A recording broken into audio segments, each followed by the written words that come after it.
So I wanted to clear something up. There are a lot of Black men who voted for Kamala, and they believe that voting for Kamala was somehow going to fix the gender divide between Black men and Black women. And I'm here to tell you that that's not going to happen, okay? There's no way possible y'all could be this delusional that you thought, oh, we see the percentages, we see the numbers, we see so many Black men wanting to vote for Kamala or did vote for Kamala. So they're our allies now. All of a sudden overnight, now they're our allies. Now they give a damn about us.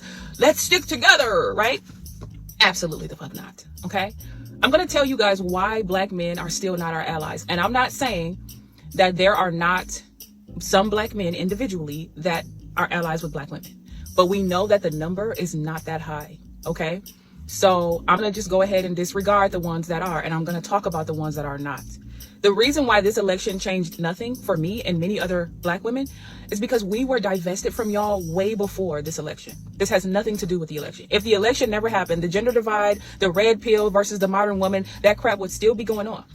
Because don't forget that Black men as a group, not individually, as a group, have been disparaging Black women since the dawn of time. Ever since social media was laid out for us, Black men have been getting on social media and disparaging the entire F out of Black women and girls. Dark-skinned Black women, overweight Black women, too skinny Black women, women with no ass. We're masculine. We can't be led. We can't. We're not feminine. We won't submit. Your baby mom, single baby mamas. I mean, y'all have disparaged us in every possible way. So this election changed nothing. I've been divested from Black men for quite a while, and there are women who've been divested from Black men for decades, way before this election. So I just want to send a reminder to you that you voting for Kamala changed nothing. We know that deep down you're still not our allies. And I say that because we know that no matter how you voted, when you leave that voting booth, you're still going to be lying. You're still going to be cheating. You're still going to be deadbeat fathers. You're still going to be gaslighting women, putting women's health at risk, putting your hands and feet on women, right? You're still going to be doing this as a group. So your vote means nothing. And I personally don't give a damn if 100% of all Black men voted for Kamala. We've divested. And it just is what it is. And I'm only speaking about the smart Black women who are interested in self-preservation. The mammies, the boy moms, and I'm not talking about mothers of sons. Those are two different things. The mammies, the boy moms, the doormats, the pick-me's, y'all can have them. We don't claim them anyways. Go after those women. The women who are interested in keeping themselves safe, their kids safe, and living the best possible healthy, happy life are staying away from you. Now, if you're still a woman that's still interested in finding this, like, I don't know, American dream lifestyle or whatever y'all are, fairy tale y'all are after, your best bet is to hop the fence. And y'all know what that means. Now, I still stand by my statements, previous statements, when I say that men are men. We live in a patriarchy. I don't give a damn what race or culture you get your man from. You're still going to be dealing with men. But what I am saying is that you have a much higher chance of possibly finding what you're looking for by hopping the fence. If you stay in the Black community, in my personal opinion, based on my observation for 40 years, your chances of finding that is 1.5% maybe. And if you hop the fence and go outside, your chances is probably 10 or 15%. Still not very much, but the point that I'm making is you still have a much higher chance going over there than you do here. That's my own personal opinion. Nothing y'all say is ever going to change that, because I've been on this earth for almost a half a century. I've seen shit. I've heard shit. I know that history is just going to repeat itself and things will not get better. It just is what it is. Black women in particular, for hundreds of years have been speaking life into Black men, have been holding them down, have been their ride or dies, right? Have not called the cops even when they should. And I am a huge advocate for, if he put his hands on you or threaten you, lock him up in the cage where he belongs. I don't give a damn what race he is. Okay? He belongs in the cage. Doesn't matter to me, right? When women have been taken up for y'all, hiding your sexual abuse of children and all this stuff for hundreds of years. And now we finally reach this century and y'all are up against a bunch of Black women who are ready to or have already left y'all behind. Y'all are on your own. Y'all had every opportunity since y'all been alive and since social media to rectify this situation, to actually care and give a damn about your women and girls, but y'all chose not to. There is absolutely nothing you, the black men, white men, black women, Indian women, no human being on the planet will ever succeed at changing my mind about what I am saying. I am never going to apologize for it. If you hear me say I'm sorry, I'm saying I'm sorry that I'm not sorry. It just is what it is. I mean what I'm saying. I'm never taking it back. I'm never walking this back because I know what the fuck I'm talking about. And like I said, I am not speaking for all black women. I'm only speaking for the women who actually have high self-esteem, who actually gives a damn about themselves, and who actually wants to self-preserve. That is not all black women. There's plenty of pick-me doormats and mammies out there who are willing to keep putting themselves on the altar of sacrifice and leaving this earth early and getting beat up and getting ass whooped and all that. There's plenty of them. Leave us alone. So I just wanted to make that very clear, that if we were not fucking with y'all before the election, we're still not effing with y'all after the election. So get over it. Have a nice day. Hey, my more brothers, back again. And shout out to Edward Anderson. Hurricane Ed actually posted this one. And it was irritating me last night is because it's the same crap I heard just 2 days before on a Zoom. In fact, my last video, I talked about it, about the stuff that I heard. And this is an example of all the vile that these women were spitting out, almost word for word, just compressed into like a 5 or 6 minute form, which is why I let it play out front, because I wanted you guys to actually hear all of it, not just parts of it, all of it, and how they feel. Now, the sisters on the Zoom didn't talk about divesting or dating out because they are pro-black.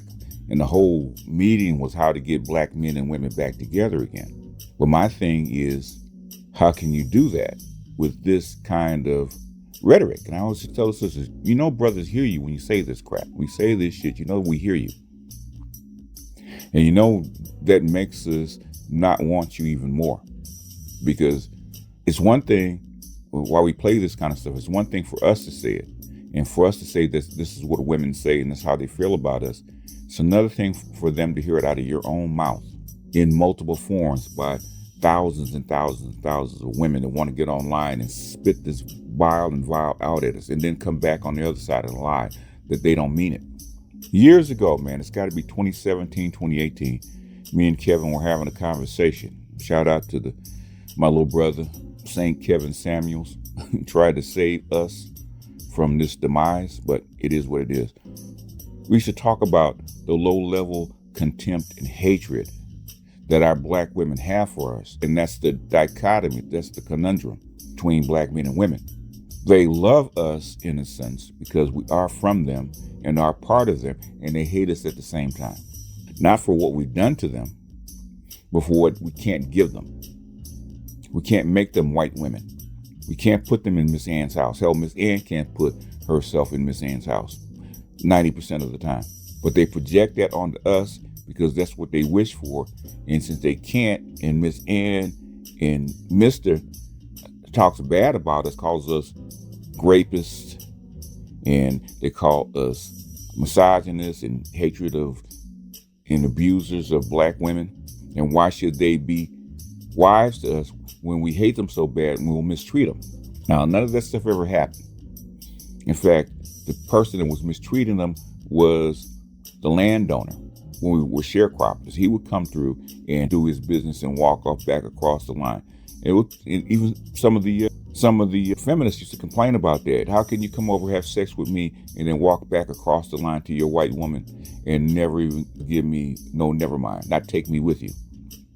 They weren't pissed that he came over and did his business. They got pissed that he would not elevate her to the lifestyle of his white woman after partaking in her body. That's what she's pissed about. She don't hate the white man.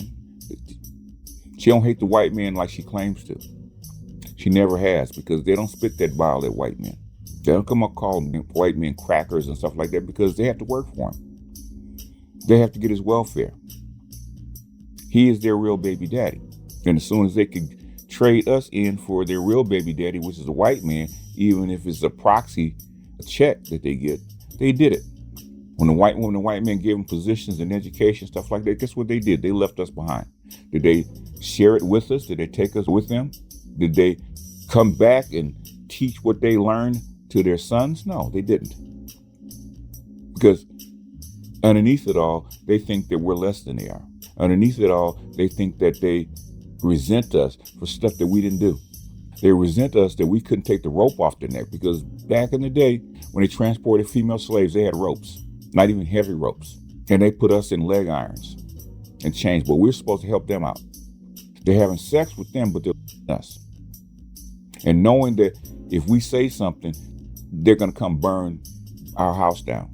The thing is, the reason they sent us out of town is because if we said something about Mr. Charlie coming over and doing his business with your wife, it was not only going to kill you, he's actually going to come and kill the whole family. That's why they sent you out of town, not to protect you, but to protect themselves. That's the real secret. But what I want to ask, what I really want to ask, especially the black men, like Craig said, we need to come back and take charge of these women, that the black gender war is over, we need to forgive them. I say no. I say no. If you want to forgive them, fine. If you want to accept, as they say, a snake at your bosom, go ahead. Now, if the snake doesn't bite you, it doesn't bite you. If you can get that snake to coil around your arm and coil around your neck and lick you and treat you nice, that's fine. It's all good. An old man once told me, God rest his soul, when he was 100 years old, when I was a young man, he told me, he said, if a snake bites you, you should kill it. If the snake bites you twice, you should kiss it. Why? Because you love that snake biting you. Now I'm telling black men, especially pro-black men, the snake is biting you and you cut her off. I'm saying you should do harm to her. You should cut her off and go find you another woman. If you don't do that, accept your place in the position where you are. Accept your place as her footstool. Accept her contempt and her bile towards you and be quiet because you like it. That's why I hate the freaking Pop the Balloon show. They're going back and forth with women humiliating black men. I can't stand that show. When I first saw it, couldn't stand that show. Why? Because it's ritual humiliation. And black men laugh at it because it's funny to them. They tell stories about how this woman said something and put that man down and said some kind of ignorant crap to him, even though it made no sense. And then we're going to bring out the stats and statistics and numbers and stuff like that to prove her wrong. And she still doesn't care because she don't like you like that. And I know there's something wrong with black women. I'm starting to believe there's something wrong with black men because we like this crap. We are the abused wife in this situation, not her.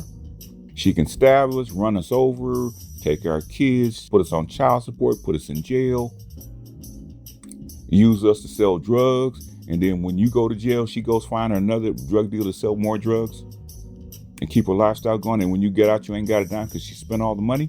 And this is common. She'll have 3 kids by 3 different guys and come to you expecting you to take care of her and her 3 kids and kiss her. I had to take that one out because I don't YouTube. Kiss her butt. Are you guys kidding? And I'm not saying the manosphere is perfect. The black manosphere is perfect because we say some stuff. But the thing is, we bring out the truth because we're not even talking to women. The women are not the target in the black manosphere. The black man is the target. We're trying to turn off that winter soldier chip and make you comply and do things that you shouldn't do. Make you crash out because that woman says that somebody mistreated her. And you and your buddies go over and beat the guy up, maybe even kill the guy. And you guys going to prison and she's someplace chilling with her head down like she didn't do nothing. It's like that football player in Florida. She crashed out because he had another woman. He told her he was tired of her and he sent her packing. And she sent her brother, her 2 brothers and her cousin over there to kill that dude.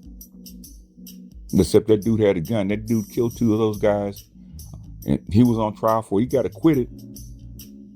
And she's not even sorry that she sent her brother and her cousin on that crash out mission and they got killed. Felt no remorse because she felt some kind of way. That's just typical. And me, Dr. Johnson, Dr. Neal, and others have basically gone down the list, showed you example after example after example after example after example of this foolishness. And still you guys come over here saying we should accept them back. That's why I put the thing up about Hammer. If his wife cheated on him and had babies outside of wedlock, got pregnant outside in wedlock with somebody else, how many times would you forgive her and accept it back? He said 10 times, which is insanity. What Einstein said, what's the definition of insanity? Doing the same thing over again and getting the same results. It's insanity. That's Sisyphus pushing that boulder up the hill every day. So to roll down at night, you have to do it all over again. A never-ending task. I'm getting tired of being Sisyphus. That's why I encourage the passport bros, SYSBM, getting tired of being Sisyphus rolling this freaking boulder up the hill for a woman that can't stand you. Because she loves you while you're pleasuring her and doing what you want, but in her gut, you're the vilest person on the planet. That little seed of hatred is still in her gut and will never leave. And it's passed down from grandmother to mother to daughter. That freaking dichotomy between black men and black women where she hates your guts and loves you at the same time. Why? Because she ain't got no place else to go. Because she knows that white men will not take her. She knows it. That's why all these divestors never show their men. That's why the divestors come on talking about you instead of talking about and singing the praises of the men that they're with. She knows that that white man and that Latino man is unattainable to them. And she hates that. So instead of dumping on them that they won't take her, she dumps on you because you're an easy target. And she makes a mockery of you in front of other men. You don't see other women doing that crap. She's making a mockery of you. And now, all of a sudden, the white women are picking up on the same thing in social media. They start doing the same thing to their white men. Guess what? The white men ain't standing for it. Them Asian men would rather walk away than take that stuff. An Asian man is not going to stand in a household where that woman hates his guts. He'll get rid of her. He'll travel halfway around the world to find him another wife or another woman rather than put up with her. But no, in our sector, we have black men coming down trying to shame us and going back to a woman that hates your guts. And I listened to that. I listened to that for about an hour and a half, knowing that all the stuff that this woman is saying, I mean, she hates our guts. But if you're actually registering that as love, that's love to you when she says that kind of crap to you. There's love to you when she slaps you upside the head. There's love to you when she tries to run over you with a car. There's love to you when she talks about poison in your food. Really. And this is the woman that you want?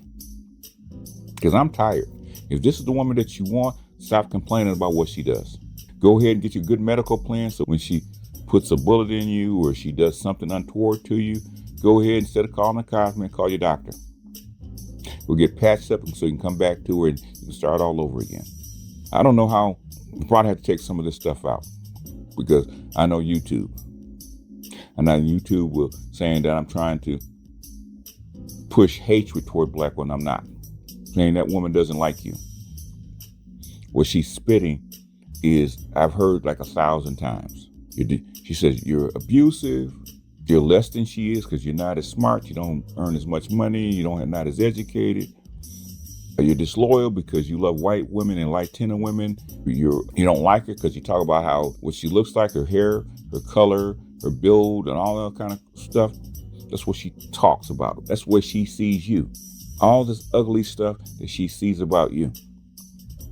And how if she could, she would bounce and get herself another man. And trying to tell other women that how bad you are and how good it is on the other side. But they don't show you how good it is, how good it is on the other side. The passport bros go out the country, man. They show you how they live. They show you the women that they're with. They tell you how happy he is. They actually put her on camera and she's singing praises to, whether she means it or not, we don't know. But she's singing praises to you. She's pouring life into you. When they show you with a white woman, they show her paying for your stuff. They show you her driving. They show you pouring life into you. They show you her talking nice to you. They show you the loyalty of a Latina cleaning up and cooking for you and calling you Poppy. Where is there examples of it? If there's so many white men and so many Latino men that are so much better and doing so much for these other black women on the other side, how come they're not showing it? How come it's not reflected in your marriage rates? Hell, if that's the case, half the kids born, and whether it's in wedlock or out of wedlock, should be by the other men. They won't even get you pregnant like that. And then you come on this side and lie about how loyal you are, how long suffering you are, how you put up with our abuse. Like the insanity. We know you're insane, but you sit up there and talk bad about us and lie about us, even though the stats don't show it, and then come back and say how loyal you are to us, how much you love us. And we know that's a lie, but it's enough of a lie for men to actually accept it.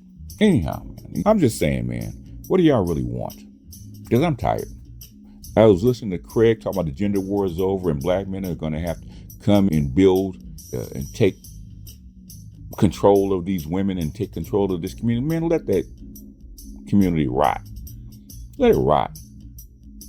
It's one thing I've learned, man. Once a woman is disloyal to you and she's contemptuous of you and she hates you like that, let her go. That's not going to change. And we've spent the last 70 years with it being out in the open. It hasn't changed. As soon as she didn't need to depend on you, let you go. Black women are the least married and the most divorced. Even when they marry you, they don't stay with you. And what do they divorce you for? For nothing. You do the same thing every day that you've been doing since you met her. And the thing is, she gets tired and she bounces. Once she gets what she wants, she's gone. And then they have babies by the same men that they complain about. Why are you having a baby? Why a dude that's no good? A dude that you can't stand? A dude that's abusive? Why do you have the baby? Why do you even allow yourself to get pregnant? 34 forms of birth control. There's about 5 different versions of abortions, including the morning after pill, the abortion pill, all kind of medications to where you don't have to have that baby. Why do you have that baby? If that was the case, if they can bring in fentanyl that kills people, they can bring in abortion pills and put it on the black market, man. You got a baby by a dude that you don't want or don't want to have. Hey, you hit the corner. Hey, I got this abortion pill for you. Take 2 and call me in the morning. How come there's not a black market for that? Because it's not popular. They don't want it. They don't want it until that dude says, I don't want to be with you. Then all of a sudden they run into the clinic. Anyhow, let me get off here before I get myself in trouble because YouTube is probably already going to ding me. But I just want to put that up, man. This is BGS out, and I'll see you guys on the next one, man. Peace. Man, this is